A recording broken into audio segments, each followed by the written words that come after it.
Pues vamos a dar inicio a esta presentación del libro. Antes que cualquier otra cosa, quisiera agradecerles muy cumplidamente el estar aquí acompañándonos. Es muy emotivo para mí el estar en este momento presentando este libro. Les voy a decir un poco cómo va a funcionar. En primer lugar, va a hablar la doctora Patricia Jane Andrew. Enseguida hablará la doctora Rebeca López Mora y al final tal vez yo cierre con algunas ideas. Si hay preguntas también estaría dispuesta a contestarlas. Pues sin más preámbulo, voy a presentarles a la doctora Patricia Jane Andrew. Ella es licenciada en Filosofía por la Universidad de Seattle. Es maestra en Lingüística Aplicada del Centro de Enseñanza de Lenguas Extranjeras de la UNAM y doctora en Educación por la Universidad de Londres, en el Reino Unido. Está adscrita al Centro de Enseñanza de Idiomas en el Departamento de Inglés desde 1978. Además del idioma inglés, imparte materias afines a su formación en las licenciaturas de Enseñanza de Inglés, en Lengua y Literatura Hispánicas y en la Licenciatura en Lenguas Extranjeras, la LICEL. Realiza investigación sobre la interrelación entre la adquisición de una segunda lengua, el uso del lenguaje y la identidad de adultos, y sobre el análisis discursivo de la interacción hablada. Cuenta con numerosas conferencias y publicaciones de su especialidad. Cedo entonces la palabra a la doctora Andrew. Muchas gracias. Es un verdadero honor para mí participar en este evento. Agradezco mucho la invitación de sus organizadores para presentar el libro Un siglo de nombres de pila en Tlalnepantla de Vaz, escrito por la doctora Yolanda López Franco.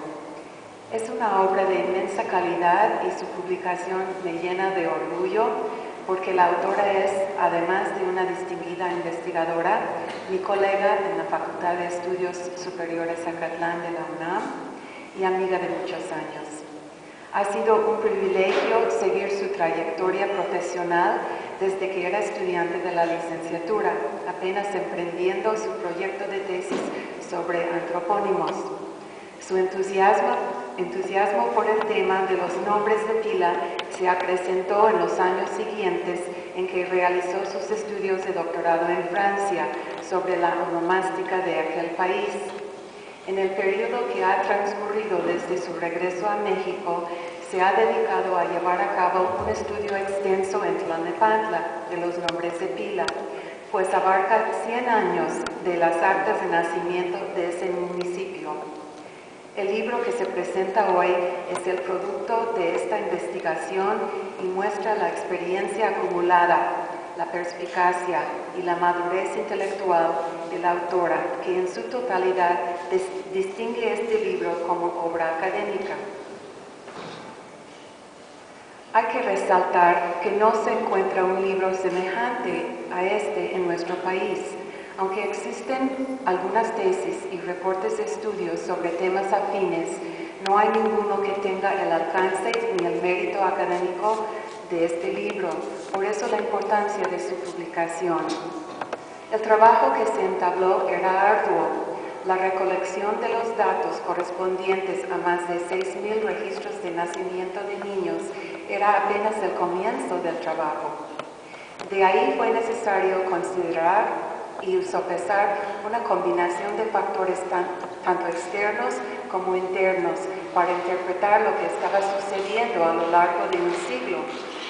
En el proceso de dar nombres a los hijos en nuestro país entran aspectos externos del entorno socio-histórico-cultural que trabajan en conjunto con las particularidades y las posibilidades de la lengua española. Hay que añadir a estos una serie de cuestiones afectivas, de gusto y de lo que la autora llama el proyecto parental, para empezar a comprender el fenómeno.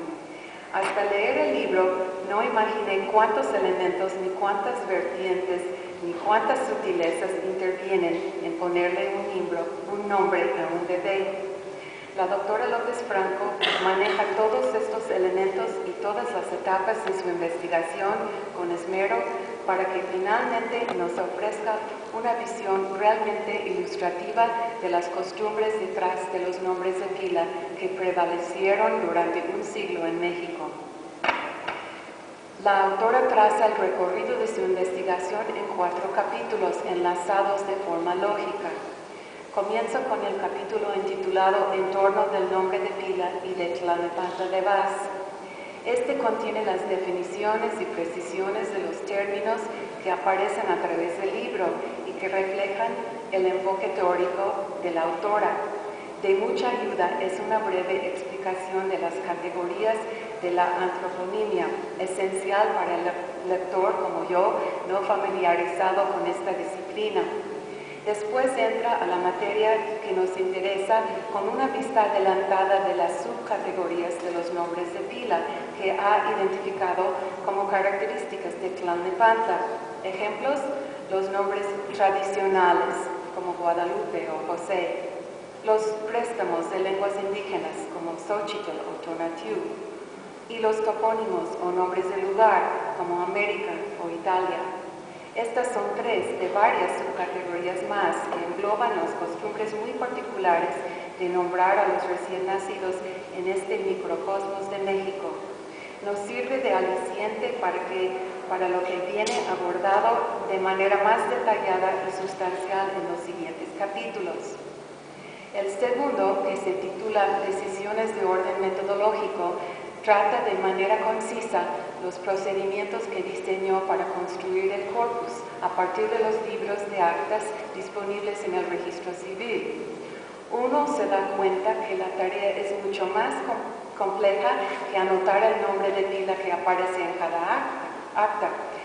Los registros contienen muchos datos adicionales que aportan información indicativa del perfil de la población, las modas y tendencias predominantes en la selección de nombres en un momento dado y los cambios que han ocurrido a través de los años. Para aprovechar la riqueza de esta información, la autora formó una base de datos con 35 rubros complementarios, tales como el sexo del bebé, la forma gráfica de su nombre, los nombres y apellidos de los padres y de los abuelos, sus edades, sus ocupaciones, entre otros.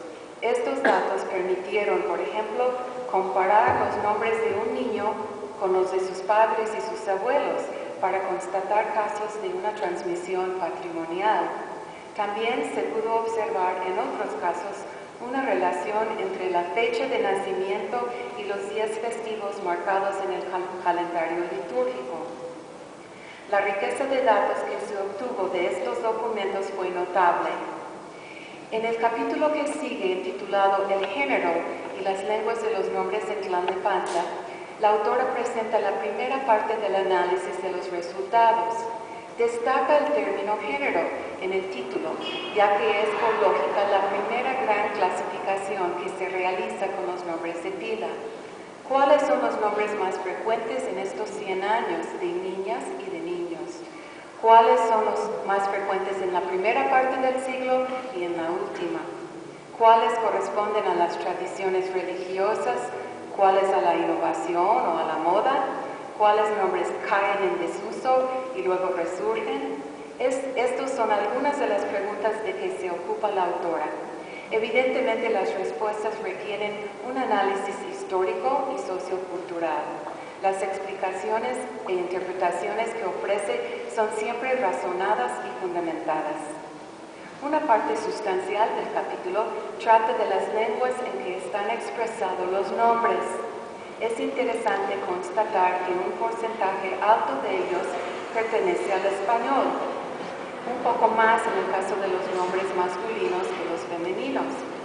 La autora desglosa las otras lenguas que aportaron nombres a los niños de Tlalnepantla, entre ellas las lenguas originarias de México, así como más de 20 lenguas extranjeras, principalmente el inglés, francés, italiano, ruso y alemán. Es importante notar que la tendencia de adoptar préstamos de otras lenguas ha aumentado más en el caso de nombres femeninos, pues en general las costumbres relacionadas con la atribución de nombres a los varones son más conservadoras. El capítulo final, Estructura y vitalidad del corpus, examina las unidades léxicas